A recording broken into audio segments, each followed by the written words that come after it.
नमस्कार दोस्तों। आज का भी जो हमारा टॉपिक्स है वो बहुत ही इम्पोर्टेंट टॉपिक्स होने वाला है। वो ये टॉपिक्स है कि हम जब काम छोड़ते हैं और उसका काम छोड़ने के बाद 2 महीना हो जाता है, तो उसके बाद हम पेंशन के लिए जब क्लेम करते हैं, तो बहुत बार बार ऐसा देखा गया है कि जो पैसा है वो हम लोग रिजेक्ट हो जाता है, या बहुत बार ये भी देखने को मिलता है कि जो पैसा है वो सेटल्ड हो जाता है। इन सभी को एनालिसिस करेंगे और देखेंगे यदि किसी व्यक्ति का सेटल्ड होता है तो वो कैसे होता है, और किसी व्यक्ति का रिजेक्ट होता है तो वो क्यों होता है। क्योंकि सभी लोग कंपनी में अपना कीमती समय 12 घंटा ही का समय देते हैं, पीएफपी सेम प्रोसेस के हिसाब से कटता है। लेकिन ऐसी क्या बात है जो किसी का पेंशन का पैसा क्लेम सेटल्ड हो जाता है और किसी व्यक्ति का रिजेक्ट हो जाता है। हम एक फॉर्म भी भरेंगे बाकायदा और दिखाएंगे आपको लाइव डेमो के साथ, और ये भी दिखाएंगे कि रिजेक्ट क्यों होता है और क्यों नहीं होता है। तो आइए चलते हैं होम स्क्रीन पे फटाक से और देखा जाए कि पीएफ का जो पेंशन का फॉर्म है वो किस तरह से फिल किया जाता है, और लेजर भी किस तरह से चेक करेंगे।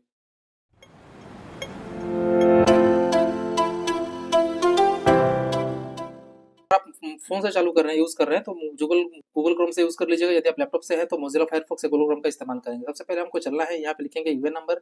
आपको यहाँ पे डालना होगा यूएन पे क्लिक करके। तो देखिए दोस्तों, जैसे इंटरफेस आएगा तो आपको यूएन नंबर और पासवर्ड डालना है, कैप्चर को फिल करके साइन इन करना है। तो चलिए फटाफट हम ये काम कर लेते हैं। देखिए दोस्तों, जैसे ही मैंने अपने ईमेल नंबर को मैंने लॉगिन सही से किया, तो ये रिडायरेक्ट कर दिया हमको हमारे यूट्यूब वाले ओटीपी वाले सेक्शन पे। अब यहाँ पे होता क्या है दोस्तों, इस बात को ध्यान से जरूर सुनिएगा। बहुत बार लोग सोचते हैं कि आधार कार्ड में जो ओटीपी है वो अलग है और जो यूएन के अंदर लिंक है वो अलग है। ऐसा नहीं है, वो पहले हुआ करता था 2 साल 3 साल पहले। अब जो है नियम बदल चुका है। अब आप जो आपका आधार में मोबाइल नंबर लिंक है वही आपका ओटीपी आपको उसी नंबर पे जाएगा, और वही आपका यूएन नंबर के अंदर भी लिंक होगा। इस बात को ध्यान दीजिएगा। आइए हम ओटीपी लेके कैप्चर फिल करके सबमिट करके अगले चरण में बढ़ते हैं। तो अभी देखिए, आप लाइव डेमो देख सकते हैं कि हमारा यहाँ पे इंटरफेस खुल चुका है। जिनका भी कस्टमर का उनका मैंने लाइव डेमो यहाँ पे दिखा रहा हूँ दोस्तों, आपको बारीकी बारीकी से समझिएगा। पहले जो है दोस्तों, देखिए आपको सबसे पहले पेंशन उठाने का जो प्रोसेस है वो शुरू होता है यहाँ से। सर्विस हिस्ट्री में चल के आपको दिखाते हैं। देखिए आपका दोस्तों सबसे बड़ी बात है कि रिजाइन डेट यहाँ लगना जरूरी है। जब तक आपका रिजाइन डेट अगर नहीं लगता है तब तक आपको जो है आपका पेंशन का पैसा नहीं उठेगा, क्लेम भी नहीं उठेगा। आप यहाँ देख सकते हैं, ये देखिए यहाँ का जो ज्वाइनिंग था 1/10/2021 और छोड़ चुके हैं 30/10/2024। ये इनका रिजन डेट लगा हुआ है। जब तक नहीं लगा रहेगा आपका क्लेम नहीं होगा, इस बात को आप ध्यान दीजिएगा। पहला प्रोसेस आप समझ गए। दूसरा में अगर ये जब लग जाता है तो आपको आना है ऑनलाइन सर्विस पे, और यहाँ पे डालना है claim form 31 19 10C and 10D। इस पे क्लिक करेंगे। अभी जो है हमको यहाँ पे अकाउंट नंबर डालना है, अकाउंट नंबर डाल के वेरीफाई करना है, इस बात को ध्यान दीजिएगा। तो चलिए हम अकाउंट नंबर और डाल के वेरीफाई करके देखते हैं और आगे का प्रोसेस हम समझेंगे। अभी देखिए दोस्तों, जैसे मेरा अकाउंट नंबर वेरीफाई भी किया, वेरीफाई अगर आपका अकाउंट नंबर सही सही है और आपने केवाईसी सही सही करा रखा है, तो आपके बाद में यहाँ पे एक आएगा आपको वार्निंग सर्टिफिकेट ऑफ अंडरटेकिंग। इस चीज का मतलब क्या होता है मैं आपको पढ़ के बता देता हूँ, आप इसको समझ लीजिएगा बेहतर तरीके से। ठीक है ना। देखिए यहाँ पे, I have verified the displayed bank account details of mine and I understand that the claimed amount will be credit to this bank account by EPFO. यानी कि हमने अपने बैंक अकाउंट को जो डिस्प्ले किया गया है उसको मैंने सत्यापन कर लिया है और ये मेरा है। हम ये सहमति देते हैं कि जो भी पैसा क्लेम होगा वो हमारे बैंक अकाउंट में ईपीएफओ के द्वारा भेजा जाएगा। समझ गए स्टेप नंबर 1 2। अब समझते हैं 2 number. Yes, my previous and old PF accounts are also linked with this event. I understand that the eligibility criteria and the authorized claim amount will be decided by EPFO based on available service particulars and the extended rules of claim according the either settled or rejected। यानी ये कह रहा है कि जो PF account पुराना होगा या नया वाला होगा वो ईवे नंबर के अंदर में हम इसको भली भांति समझते हैं, और इसकी जो योग्यताएं हैं हम इसको समझ चुके हैं, और हम ऑथराइज करते हैं कि जो क्लेम अमाउंट है जो भी डिसाइड किया जाएगा, यानी जो भी निर्णय किया जाएगा ईपीएफओ के द्वारा, हम उस चीज को मानने के लिए तैयार हैं, और उनके रूल्स एंड रेगुलेशन को या तो वो चीज रिजेक्ट होगा या तो वो फिर सेटल्ड होगा। आप समझ गए हिंदी भाषा में। अब हम यहाँ से चलेंगे टर्म्स एंड कंडीशन को यस करेंगे। फिर आता है प्रोसीड फॉर क्लेम ऑनलाइन। जैसे हम प्रोसीड क्लेम फॉर ऑनलाइन करेंगे, ये आपको रीडायरेक्ट करेगा आपको पेज जहाँ पे हम लोग फॉर्म को फिल करते हैं ऑनलाइन। देखिए दोस्तों, यहाँ पे अभी क्या है, यहाँ पे 4 ऑप्शन आता है। पीएफ एडवांस स्कीम सर्टिफिकेट उनके लिए है जिनका 58 साल का एज हो चुका है। पेंशन विड्रॉल जो है 10C है, जो अब हम भरने वाले हैं। और ये पीएफ विड्रॉल जो कि हमने ऑलरेडी क्लेम का भर चुका है 2 दिन पहले। और ये जो है फॉर्म 10 से हम फिल करने जा रहे हैं। यहाँ पे देखिए दोस्तों, बता रहे हैं unable to get service details, तो इसको आपको एक बार 2 बार ट्राई करते रहना पड़ेगा, आपको ये खुल जाएगा। ठीक है, अभी देखिए यहाँ पे खुल चुका है। यहाँ पे एड्रेस डालेंगे, जो भी इनका एड्रेस रहेगा। देखिए आप एड्रेस को टोटली क्लियरली भर लीजिएगा। भरने के बाद में दोस्तों, अब यहाँ पे आपको जो पहले हुआ करता था क्या, कि आपको मैं दिखा देना चाहता हूँ। आप इसको समझ लीजिए बेहतर तरीके से ताकि वो कंफ्यूज ना। देखिए दोस्तों, यहाँ पे पहले होता था अपलोड बैंक पासबुक। देख सकते हैं आप यहाँ पे अपलोड बैंक पासबुक करके एक ऑप्शन आता था। अब मैं आपको बता दूं कि यहाँ पे इनका क्यों नहीं दिखा रहा है, क्योंकि इनका केवाईसी जो रिसेंटली हुआ है, जिस भी व्यक्ति का केवाईसी रिसेंटली होता है उसका ये ऑप्शन जो है हट जाएगा, क्योंकि वो डिजिटल सिग्नेचर से अप्रूव हो जाता है। पहले का जो है वो भी डिजिटल सिग्नेचर से अप्रूव होता है, लेकिन मैटर क्या है कि वो जो है उनके रिकॉर्ड में पीएफ दिखाता नहीं है, इसीलिए आपको कहता है कि बैंक पासबुक या फिर चेकबुक अपलोड करने के लिए। तो ये होता है कि आप देखे होंगे कि बहुत सारे लोग अभी अपलोड कर रहे हैं, बहुत सारे लोग के पास ये ऑप्शन आ ही नहीं रहा है। तो आप समझ गए इस बात को। Upload scan copy of chequebook passbook option जो है नहीं है, क्योंकि पढ़ सकते हैं यहाँ पे स्पष्ट रूप से लिख दिया गया है ईपीएफओ के द्वारा, ठीक है ना, कि जो बैंक है वो ऑनलाइन वेरीफाइड कर दिया है और डिजिटली साइन कर दिया गया है। Among therefore mandatory uploading the image attested bank passbook is not required, यानी कि जो कह रहा है कि जो आपका बैंक पासबुक है वो बैंक के द्वारा सत्यापित कर दिया गया है और आपके एम्प्लॉयर से डिजिटल सिग्नेचर हो गया, इसीलिए यहाँ पे आपको पासबुक जो है आप देने की जरूरत नहीं है। ठीक है, यदि ये आपसे नहीं हुआ रहता तो फिर आपको यहाँ पे बैंक पासबुक लगाने की जरूरत पड़ती। समझ गए टॉपिक्स को। ये हमारा टॉपिक जो है मेन टॉपिक्स था। ठीक है, अब दोस्तों यहाँ पे हम आते हैं, आपको दिखाते हैं गेट ओटीपी पे आपको आना है। अब यहाँ पे हम गेट ओटीपी क्लिक करेंगे।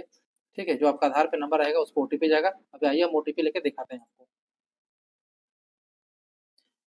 अभी हमारा ओटीपी आधार वाले नंबर पे जा चुका है। अब वहां से ओटीपी लेंगे, ये हो सकता है आपके पास भी हो या फिर आपके घर के नंबर पे भी हो। इस बात को हो सकता है कि आपका पत्नी, माँ, बहन किसी के पास भी हो सके, उसी पे गया रहेगा, इस बात को ध्यान दीजिएगा दोस्तों। आइए हम ओटीपी लेकर फिल करते हैं। तो फाइनली देखिए दोस्तों, मैंने ओटीपी ले लिया है कस्टमर से। ओटीपी लेने के बाद में हमको कहना है validate and submit claim form. आप सब कुछ चेक कर लिए, देख लिए, आपके सामने कोई भी प्रकार का डाउट नहीं है। किसी प्रकार का डाउट है तो हमें कमेंट बॉक्स में जरूर कीजिएगा। यदि आपको फॉर्म रिजेक्ट हुआ है या अप्रूव हुआ है तो भी किसी प्रकार का डाउट है तो कमेंट बॉक्स में जरूर कीजिएगा। हम निश्चित रूप से कमेंट आपका सबका पढ़ते हैं और हम रिप्लाई भी करते हैं। तो आइए हम चलते हैं यहाँ पर ओटीपी लेने के बाद में सबमिट करेंगे। देखिए दोस्तों, OTP has been verified, e KYC updated on pension withdrawal claim form successfully on unified portal. यानी ये कह रहा है कि जो ओटीपी सत्यापित हो चुका है सफलतापूर्वक और आपका जो पेंशन है वो सक्सेसफुली जो फॉर्म में भरा चुका है। अब यहाँ से देखिए आपका पूरा प्रोसेस जो कंप्लीट सेटल्ड हो गया है। अब यहाँ पर कोई दिक्कत वाली बात नहीं है। अब यहाँ पे चलेंगे ट्रैक क्लेम स्टेटस पे। जैसे देखेंगे दोस्तों तो यहाँ पे देखिए इनका जो अमाउंट है वो claim send to field office दिखा रहा है। ठीक है, यहाँ पे अब देखिए दोस्तों, पहले एक आपको बात हुआ करता था, आपको मैं न्यू रिसेंटली एक अपडेट दिखा रहा हूँ। यहाँ पे होता था पहले अंडर प्रोसेस होता था। क्या होता था मैं आपको बता देना चाहता हूँ, एक बार दिखा देता हूँ। यहाँ पे होता था दोस्तों पहले under process, U N B, under process होता था, यूपी अब कह सकते हैं। ठीक है ना। अब यहाँ पे दोस्तों क्या हुआ है कि जो ये claim send to field office है, ये नया जो है नया नया इसका लॉन्च किया गया है। अभी देखिए सिस्टम बदल चुका है। यहाँ देखिए यहाँ पे कोई जो आपका फील्ड ऑफिस क्यों नहीं दिखा रहा है, क्योंकि हमने इस फॉर्म को आज ही भरा है, इसीलिए जो है यहाँ पे कोई चीज नहीं दिखा रहा है, यहाँ पे ब्लैंक। ठीक है ना, ब्लैंक इसलिए है क्योंकि जो यहाँ पे हमने अभी अभी जस्ट भरा है, देखिए टाइम देखिए 4:18 पे यहाँ पे दिखाई दे रहा है आपको। अभी जो है रात में प्रोसीड होगा, आप देख सकते हैं सब 9:30 के आसपास जाता है। 9:23 एडवांस भरा था एक मैंने और एक इनका फॉर्म 19 भरा था। तो ये मुझे लगता है कि जल्दी अप्रूव होने का चांस है, या फिर होगा तो ये अप्रूव हो जाएगा और ये रिजेक्ट हो जाएगा। इस बात को आप ध्यान दीजिएगा, ऐसा नहीं कि ये भी पास हो जाएगा ये भी पास हो जाएगा, ऐसा बहुत कम होता है। ठीक है, अभी जो टेंसी का है यहाँ पे देखिए ब्लैंक है क्योंकि ये फील्ड ऑफिस गया नहीं है। जैसे ये चला जाएगा उसके बाद में क्या है दोस्तों, यहाँ पे भी यहाँ अंडर प्रोसेस दिखा देगा या फिर claim send to field office दिखाएगा। समझ गए अच्छे से बात को। अब हमारा प्रोसेस समझिए दोस्तों, यहाँ से जो है अब हम आपको बताए थे अभी वीडियो में कि रिजेक्ट होता क्यों है। चलते हैं आपको पासबुक सेक्शन पर लेके और वहाँ दिखाएंगे कि क्लेम फॉर्म रिजेक्ट क्यों होता है। लॉगिन कर लेने के बाद में सेम उसी तरह से प्रोसेस से लॉगिन करना का, लॉगिन करके आपको पासबुक सेक्शन में आना है। ठीक है ना, मैं आपको दिखाता हूँ पासबुक सेक्शन में। ये देखिए अभी यहाँ पे क्या है कि इनका जो कंट्रीब्यूशन है वो प्रॉपर लेजर जो है इनका पूरा अप टू डेट है। मैंने इनका चेक कर लिया है, 21, 22, 23 और आज 24 है। अभी जो सॉरी पिछला ईयर जो 24 था तो इनका प्रॉपर क्लियर हो चुका था। इनका जो उन्होंने काम किया है वो अक्टूबर 2024 तक काम किया था, फिर छोड़ दिए थे। अब इनका देखिए सारा लेजर जो है वो पूरा परफेक्ट वे में इनका जमा हुआ है, कम हो बेसी हो। जो 8.33% जो इनका वेजेस के हिसाब से पूरा पैसा इनका जमा हुआ है। फाइनल अमाउंट जिनका 6,247 रुपए है। यही देखिए दोस्तों 4,800। अभी सोचिए दोस्तों आप कि यहाँ पे कंफ्यूज हो जाएंगे कि यहाँ पे दिखा रहा है 4829 और यहाँ पे दिखा रहा है 6547। हम क्या करें और क्या नहीं करें, तो आपको ये दोनों को नहीं जोड़ रहा है। ये दिखा रहा है आपका ओनली ईयर्स का, फाइनेंशियल ईयर 24 का दिखा रहा है। ठीक है, और ये जो है ओवरऑल है 6,247 जो कि इस मेंबर आईडी के अंदर आपने काम किया है। तो यदि आपका दूसरा भी मेंबर आईडी है तो आपका हो सकता है अलग अलग हो, लेकिन ये जो अमाउंट है दोस्तों ये 4829 रुपए ये ओनली आपका फाइनेंशियल ईयर 24 के लिए है। और ये आपका इस मेंबर आईडी का टोटल अमाउंट है, या तो 21 का हो, 22 का हो, 23 का हो, सबका मिला के इन्होंने 6247 रुपए है। समझ गए दोस्तों। इसी तरह से आपका एम्प्लॉय और एम्प्लॉयर का भी है, समझ लीजिए।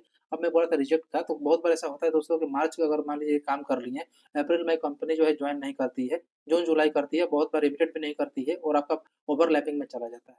ठीक है ना, तो ओवरलैपिंग में जाने के चलते क्या है, आपका पेंशन जो है वो रिजेक्ट होता है। समझ गए। तो दोस्तों ये है हमारा आज का फुल लेजर। कंप्लीट स्टेटमेंट जो मैंने आपको दिखाया भी लाइव डेमो और प्रोसेस भी बताया कि कैसे कैसे आप पेंशन के फॉर्म तक पहुंच सकते हैं, अप्लाई कर सकते हैं और पासबुक का जो पैसा है, पेंशन का जो पैसा है वो आप कैसी तरह से देख सकते हैं। आपको मैंने स्टेप बाय स्टेप बताया दोस्तों। मैं और बैल यूट्यूबर जैसा नहीं हूँ कि मैं बार-बार आप लोगों को बोलूँ कि मेरा नंबर है, हमसे काम करवाइए, नहीं। दोस्तों हम ये काम जितना भी है लोगों का ही करते हैं, लेकिन विद सिक्योर के साथ करते हैं, विद कॉन्फिडेंट के साथ किया जाता है। तो दोस्तों अगर आपको मेरा वीडियो अच्छा लगता है, बढ़िया लगता है तो शेयर, कमेंट्स कीजिए और सब्सक्राइब कीजिए चैनल को ज़रूर। क्योंकि दोस्तों ये पीएफ का एकमात्र ऐसा चैनल है जो आपको हर एक चीज़ को स्टेप बाय स्टेप और आपको पूरी तरह से क्लियर कट दिखाया जाता है और बताया भी जाता है। भले ही मेरा चैनल नया हो, लेकिन आप लोग के ही देन से और आप लोग की कृपा से एक दिन हमारा चैनल जो है बहुत आगे निकलेगा, ये मेरा उम्मीद और विश्वास है। जब चल कल मिलेंगे फिर एक अगले लेसन और एक अलग टॉपिक्स में। तब तक स्वस्थ रहिए, ख्याल रखिए। जय हिंद, जय भारत।